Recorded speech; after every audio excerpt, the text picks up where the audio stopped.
Siochana for 38 years. He founded and ran the Garda Museum in Templemore for over 20 years. He's currently the curator of the Garda Museum in Dublin Castle.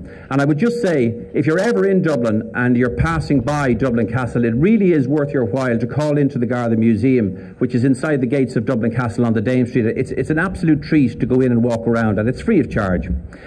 This speaker holds a PhD and a doctorate in history from Limerick University. He's a published author of 2 historical books, and he is currently the Centenary Coordinator based out of the Deputy Commissioner's Office in Dublin. Originally from Dublin, but now living in Tipperary, would you please welcome Dr. John Reynolds.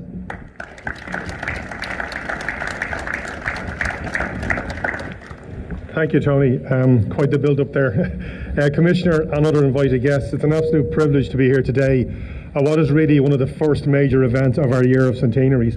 And I'll come to that later on as regards what we're doing as an organisation. But I suppose I need to start off with how we began in the first place. And I have a copy of a letter here that was written on the 3rd of February 1922. And it's really the foundation document of Garda Siochana, and it has direct relevance to PJ Kerrigan.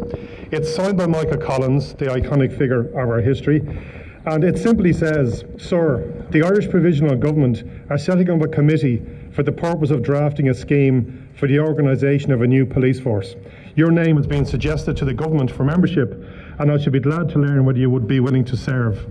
And the meeting was held at the Gresham Hotel on O'Connell Street on the 9th of February 1922.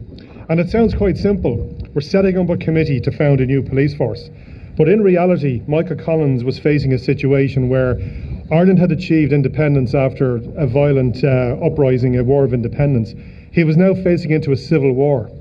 And the police force, the Royal Irish Constabulary, was being disbanded. So Collins had this dilemma of a new country, no functioning police force. And he had to start one really overnight. And that's where we come into the picture. The men that he wrote to had either been handpicked by Collins or recommended to him by various colleagues of his within the independence movement. This letter, for example, was written to, perhaps surprisingly to some people, the District Inspector of the Royal Irish Constabulary in Letterkenny, Patrick Walsh. And of course, Collins knew that to found a new police force, he had to get policemen, professional, experienced policemen.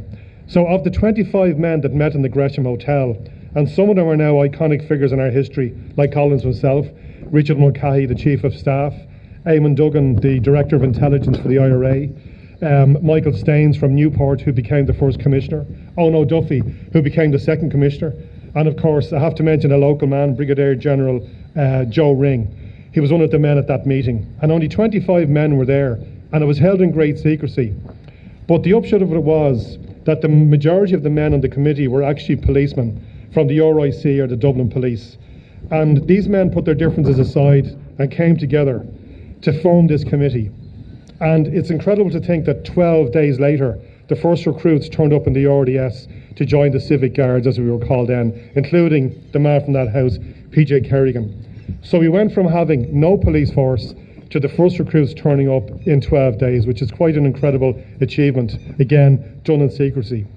So that's the context of how we were founded in the first place by the pioneers like PJ Kerrigan under the guidance of Michael Collins.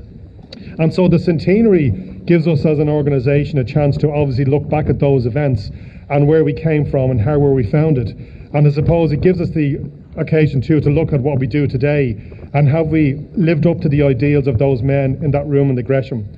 Michael Collins made the first reference to the new police during a speech at College Green in March 1922.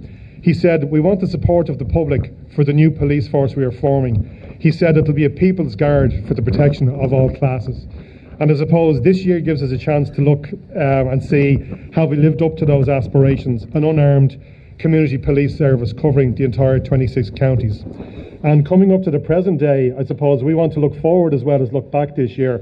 So we have a wide range of events for the year, culminating with our flagship event in August, where we're going to recreate the occasion when 400 Civic Guards marched in the gates of Dublin Castle while the Royal Irish Constabulary were going out the back gate. And that was symbolic that we had taken over as the new police force of the Irish Free State. But every division in the country will have events going on like this, And also we have some national initiatives too. We've digitised our photo archives, and they'll be going online over the next few weeks. And so we have a wide range of events going on throughout the year. But it all comes back to that letter signed by Collins in 22.